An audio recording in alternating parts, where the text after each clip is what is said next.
Call of Duty Modern Warfare 3 is not a new game, and we all know it. In my previous coverage, I talked about why I was not interested in this game. Now, that was primarily based on the fact that MW2 was handled very poorly in its initial launch. A lot of the things that I was looking forward to did not pan out. Spec Ops had things in it that was not working right. Skill-based matchmaking made it really unenjoyable to play as a pretty average player, and the campaign had lots of glitches in it the second time I played it through. So I was essentially saying I'm not interested in this game. I couldn't really care. Like, why are they doing a sequel so quickly after Modern Warfare 2 when the pattern is to usually alternate? We also had internal emails that said they weren't going to be doing annual releases, right? So the more I peeled back on that, the more concerned I was that we were looking at DLC in disguise. Well, we have a lot of clues, a lot of information, and now even some code that is telling us that that's essentially what this is. Admittedly, for me, it is hard to come back to Call of Duty after so long, but Modern Warfare 2 made it very easy for me to walk away. And my initial coverage, I expressed concern just about how big and substantive could an MW3 be when you had those internal emails in early 22 saying, listen, we're not doing annual releases anymore. How strong could the release be in such a short amount of time if they're like, oh yeah, we're going to change our mind now. We're going to be doing a full Call of Duty. And my suspicions, I think, and the suspicions of others that this was very strange are starting to get a little bit more footing. Now, I know you're going to push back and say, yeah, but the Makarov trailer, like, they're clearly going to put a lot into this story. I'm actually going to make the case in this video that Modern Warfare 3 is not a new game. It is simply DLC. Now, there is some speculation about price. Some are speculating, oh, what if this thing's around $36 or $40? That would be fine. I think that would be totally fine if you wanted to charge that much money for it. But that would essentially be a DLC. It wouldn't make a whole lot of sense to call it Modern Warfare 3 and then give it the price tag of what they could have sold as an expansion for Modern Warfare 2. Just give it like a name or something.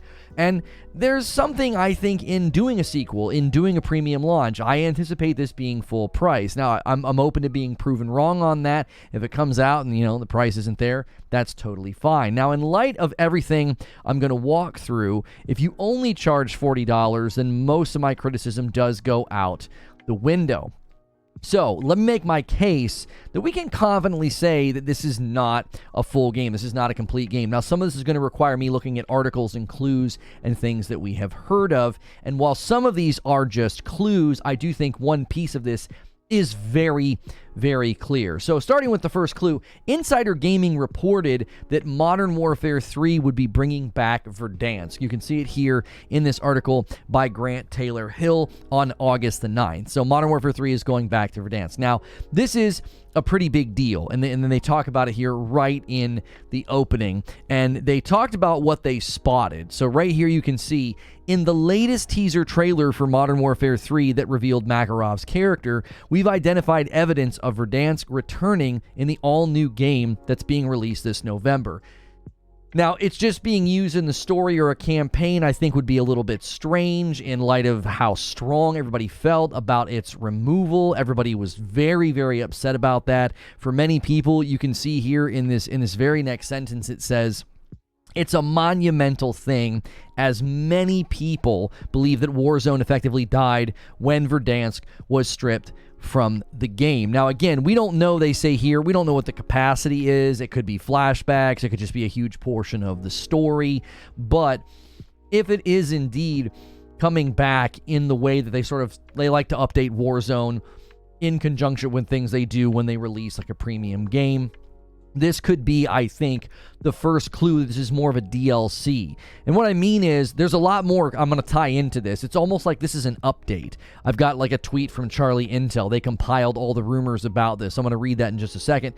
And it's like, if you take all of that and you take Verdansk, it's like, well, these are pretty strong clues that we're not getting a full game. We're getting something that's just sort of looking to update what we already have. And then Insider Gaming also, in sort of in line with what we just talked about, they have another article entitled "Everything You Unlocked in MW2 Will Exist in MW3." And I mean, that seems pretty self-explanatory, right? Like, oh, okay, you're going to bring everything over. But then when you read everything that's coming with you, this again doesn't sound like a sequel. This doesn't sound like a premium release. This sounds like DLC. It says here, it has been revealed that everything you've unlocked in Modern Warfare 2, from weapons and camos to attachments and bundles, will all carry over to Modern Warfare 3. This means that all of your current operators, all completed camo challenges, and even your double XP tokens will be available in Modern Warfare 3 when it drops on November the 10th. So that is everything. I mean, your double XP tokens. This, again, doesn't sound like a sequel. Now, somebody might push back and be like, hey, man, they're doing right by us. They're launching a sequel, and they're letting us bring everything over to it. You have to read this in light of what was previously stated, that they were going to move away from annual releases. Jason Schreier and others reporting everything they heard was that this was primarily, the stuff that was planned for this year was going to be an expansion or something additive to MW2. So they're all kind of shocked. And if they all thought that, and internally the emails were, hey, we're going to move away from an annual release, then you have to read this through that lens. You have to read, oh, I can bring everything with me through that lens. The lens of, this is pretty much repackaged DLC. Now, there's more to this. There's two ways to look at this, and they outline it in the article. This is monumental news for some, but a kick in the teeth for others. On one hand, it means that all the money spent on bundles and all the time spent grinding for Orion has paid off. On the other, it means that Modern Warfare 3 does look a little bit like an expansion of Modern Warfare 2. So there are people, I think, they're going to look at this in two different ways. They're going to say, well, at least I get to keep everything. But then there's going to be other people who say, right, but why would you bill it as MW3? Why would you bill it as a sequel if you're essentially just kind of adding on to MW2 and shifting people over and we all bring our stuff? This is, I think, just clues and deducing. Right now, that's all we've done. We've just looked at, what we can confirm from trailers or guess or deduce from trailers, what we can sort of deduce from why are they letting us bring everything over. Okay, none of this is that concrete. Now, it gets a bit worse, though, when you look at the latest report from Insider Gaming. They literally reported this the day I was making this video. I was planning on recording this video, pulled out my phone, got on Twitter, and I saw this article and thought, well, there you go. I don't think it gets any clearer than this. This article here saying, Modern Warfare 3 code confirms it's essentially MW2 DLC. So that's the title of the article. So what exactly do they mean? So if you scroll down here, they say Modern Warfare 3 game code that has been found in the PlayStation database suggests that this year's title is nothing more than MW2 DLC. So I want to kind of read through this because the other articles I was just kind of pulling out quotes, but I want to actually look at this. Like, what exactly are they saying here? In collaboration with PlayStation Size on Twitter, Insider Gaming has been given a deep dive into the code of this year's Call of Duty title. Call of Duty has always faced criticism for being the same product every year, and whilst there's no denying it's a winning formula, this year's title is slightly different from the rest. What's particularly interesting this year is that the Modern Warfare 3 content will be coming via add-ons to MW2, okay? Catch that. That's why everything's coming with you, okay? In addition, it appears that beta codes for Modern Warfare 3 use the same concept ID as Modern Warfare 2, meaning they are basically last year's games codes just reissued. The code also seems to suggest that Modern Warfare 2 will change to a Call of Duty hub, which will display MW2, MW3, and Warzone in one menu. Now, just to pause on that, that's not surprising at all. If you boot up MW2 right now and you back all the way out, you actually go into what they title at the top. If you look at the very, very top, it's called Call of Duty HQ, I believe was the title at the time. I've not played in a while. I don't know if they've updated its name, but when MW2 first launched, I said, hey, look at that. They're turning this into a hub. They're just going to add everything here. All future titles, all future games will be right here in this Call of Duty HQ as a central hub. They're doing something similar with Assassin's Creed Infinity, sort of giving you one central hub where all of the games will land. So that's not actually something new with MW3 being sort of added on to MW2. A lot of us noticed that when MW2 launched. Now, they go on to say, if you've been following the news on this year's installment, then the news might not be all surprising. It's already been confirmed officially that this year's title will carry forward weapons, camos, and progression from the last game. The rumors is that Modern Warfare 3 will cost $70, and whilst that's an industry-wide acceptable price for a AAA game today, it's going to be hard to question Activision if that price point is true. Now, they are reminding us there's going to be an in-game Warzone event on August the 17th, so the fact that they're doing the in-game event in Warzone, it's not surprising that maybe Verdansk is tied in because it's in the trailer. So that could be, again, another indication. This is more of an update, more of a patch. What kind of content we're getting, we don't know. Again, I know the trailer for Makarov gives everybody this really heightened sense of, oh, it's going to be awesome, we're going to get a great story.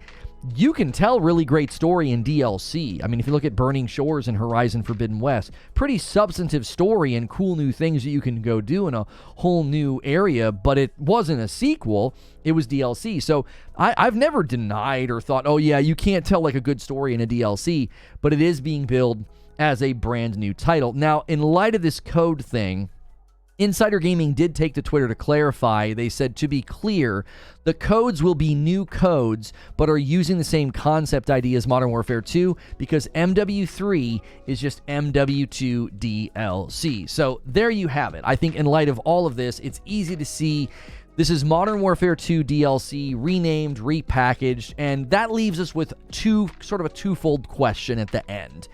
How much content are we getting, okay? I'm going to look at the Charlie Intel rumors in just a second, because if those rumors are true, that really does not sound like a sequel. It very much sounds like an update, an expansion, a $30 to $40 thing. Not only is the first question, how much content are we getting? The second question, I think, is the million-dollar question, no pun intended. What will it cost? What will they be setting this as a price point? Because I could be compelled in one way or the other. I don't know if they're going to want to have an expectation from the player that when they launch a brand new Call of Duty with the sequel number, Modern Warfare 3, selling that for $30 or $40 might make a lot of people say, what is this? It might be value destructive to think that you did a sequel, but you're not even charging full price for it. That could also set bad expectations for future Call of Duty titles that, hey, you're just doing these little additive things. I've always imagined that we would go back to Black Ops. They would sort of do a soft reboot there because Black Ops 1, I think, has one of the most memorable stories of all of the Call of Duties. And to sort of reboot that, revisit that, next-gen graphics, really, really great motion capture and faces and stuff, it could be an amazing game. But if they do that, are they going to set the expectations? Modern Warfare 3 was $35. It was $40. Why is, the reboot of Black Ops 1 costing more money? So I could see them just sort of saying, look, it's Call of Duty. It's a $70 new Call of Duty game. We have a whole story. We have all of this. Sledgehammer's working on it, so maybe they had more time, and the more they worked on it, maybe it got so big they can justify the price point. I will leave room for that silver lining, ray of hope and sunshine that, hey, listen, this is Sledgehammer. They were not working on MW2 as much or at all, and they were working on this instead, and as they evaluated it, maybe they decided, hey, that's a full-price premium game. That's not a $30 DLC. Keep in mind, before anything has been confirmed, though, Charlie Intel did have a list of rumors that are a bit worrying if true, if you're hoping for a really substantive $70 offer. They said that it'll feature MW2 2009 multiplayer maps, red dots on minimap, reload cancel returns, slide cancel returns, Ninja will return as a perk, perk will be gear, Warzone will return, Outbreak Zombies mode.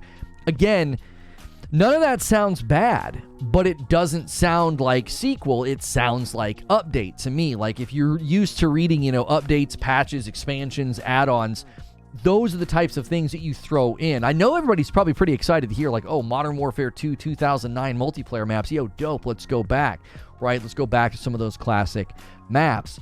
But at the same time, it's kind of like hearing that all your camo comes forward. You kind of have to look at it with a raised eyebrow. Okay, if you're selling this as a brand new full-price game, that might rub people the wrong way.